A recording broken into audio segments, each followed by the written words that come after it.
Dear colleagues, it's a great privilege and pleasure to participate at the International Congress on Myelodysplastic Syndrome. And it's also a great pleasure to have the opportunity to present the results of our study with MIR99B and MIR125A as non-invasive prognostic plasma biomarkers in myelodysplastic syndrome. So these are my disclosures. As we recall from 2008, when we've celebrated 50 years of ASH, we know that there were still some burning questions about myelodysplastic syndrome, because at that time point, we still didn't have many information about the pathophysiology and the insights of MDS. We did have some effective therapies, but we were looking in front of the future, and at that time point, the future looked pretty bright. But today, in 2021, we still ask ourselves, do we have the holy grail of cancer? Or what is the holy grail of cancer? Is it a new, earlier detection of cancer cells? Is it in non-invasive diagnostic, prognostic, or therapeutic biomarkers? Do we need maybe highly selective drugs? And do we have to be more focused on precision medicine for the patient? What about the minimal side effects of the drugs that we use? What about the quality of life of our patient?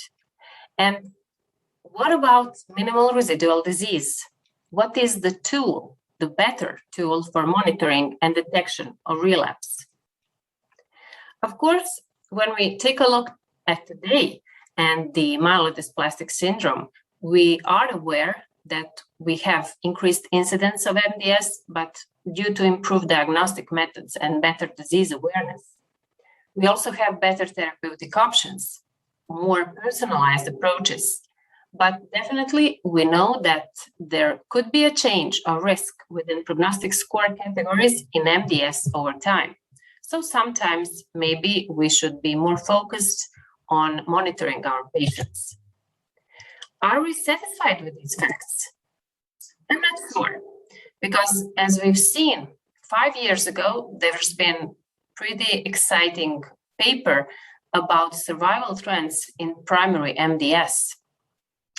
But on the other hand, that paper didn't bring much optimism at that time, because we've seen from 2000 until 2014, the survival for these patients didn't change a lot.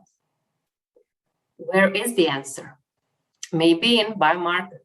Do we need better prognostic, diagnostic, or predictive biomarker of disease? I'm not sure, but definitely we will need non-invasive diagnostic or prognostic tumor marker. That's why we wanted to focus on some non-invasive, non-coding RNAs, microRNAs that are 19 to 22 nucleotides in length. And as we know, these microRNAs have their role in post-transcriptional level by binding to messenger RNA, and they participate in numerous biological processes such as cell proliferation, differentiation, development, metabolism, survival, and all kinds of hematopoiesis situations. We know that microRNA is not new molecule. It has been recognized more than 20 years ago with the first papers in CLL. And in this work, Kalin reported the role of microRNA as proliferation, apoptosis, invasion, or angiogenesis factors. More about microRNA we've seen also a few years ago, and we all know that some of these markers can serve as good diagnostic and prognostic signatures. They can sometimes show the remission rate. They can sometimes be first sign of relapse, and they could also predict metastasis of some disorders like breast cancer. This is pretty busy slide, but it's put just to remember that there are also some microRNAs that can control and have great impact on stem cells in normal and malignant hematopoiesis. We all know that microRNA not just have potential as general oncogenic markers, but also can serve as non-invasive biomarkers and potential therapeutic targets for leukemia. We all know that due to some reports years ago, they can also predict progression from myelodysplastic syndrome to acute myeloid leukemia and predict survival of some AML patients. Circulating microRNAs can also serve as non-invasive sensitive tool to monitor for minimal residual disease, and that's why we have focused on more research in microRNA.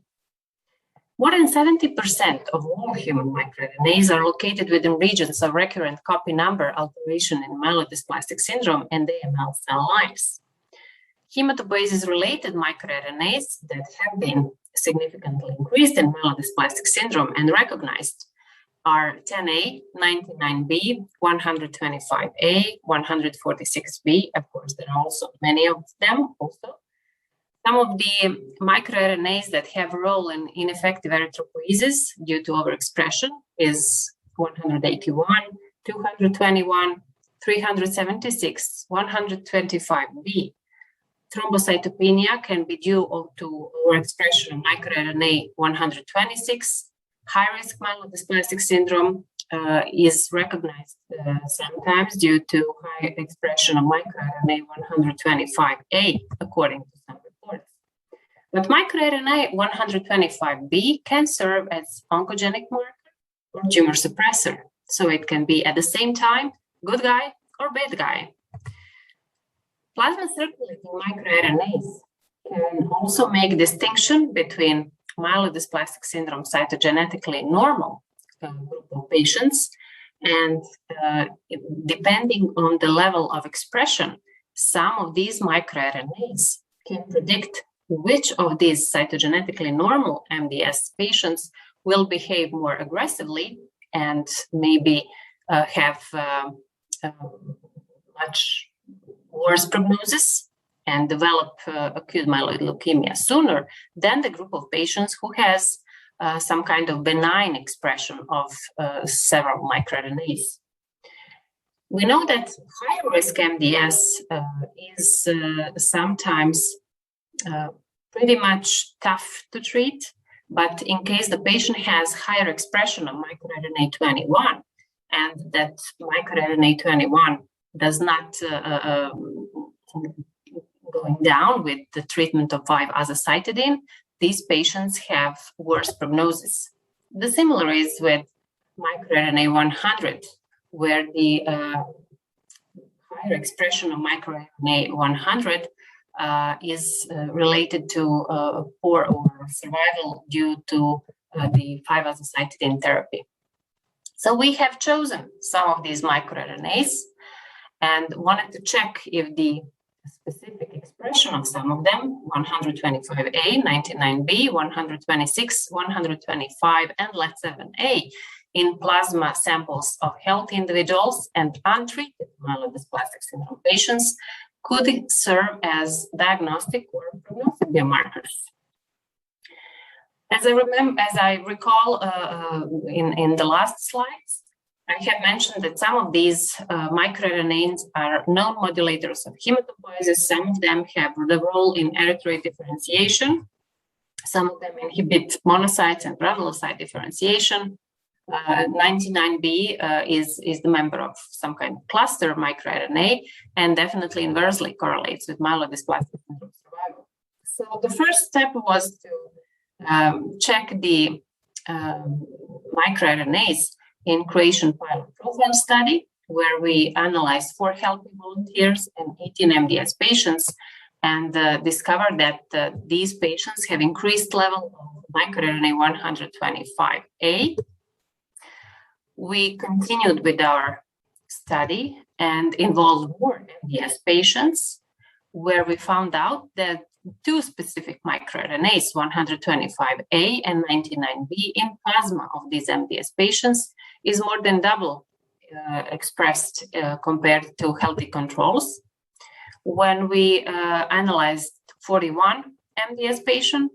We've checked their lab results and prognostic scores and see that these patients have higher level of 99B, more than 4 times compared to healthy controls in plasma. And this 99B could serve also as diagnostic parameter in myelodysplastic syndrome group. MIR125A negatively correlates with red blood cell and hemoglobin level, while MicroRNA-99B positively correlates with white blood cell count. High level of MicroRNA-99B is more expressed in high-risk myelodysplastic syndrome, and pretty similar is with MicroRNA-125A.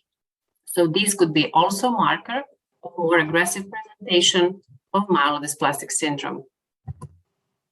ROC curve shows the higher expression of MicroRNA-99B, where this molecule can serve as a diagnostic biomarker. So 99B and 125A have shown to be potential diagnostic and prognostic markers of great utility in clinical practice and could serve as circulating plasma disease biomarkers. But we need more well-designed and better controlled multicenter studies of the same disease to avoid substantial variation and inconsistency in results. We should recruit a much greater number of participants. We should have better optimization and standardization procedure, and definitely integrative analysis of circulating microRNAs with verified and established diagnostic and prognostic markers. What will MDS future bring? Well, probably from today's point of view, I guess better biomarker to predict progression, new approaches in low-risk MDS, new approaches in high-risk MDS, and I believe more personalized treatment, as we see in many other hematologic disorders today. But the truth is that the future depends on what we will do today. Thank you, and regards from Croatian MDS team.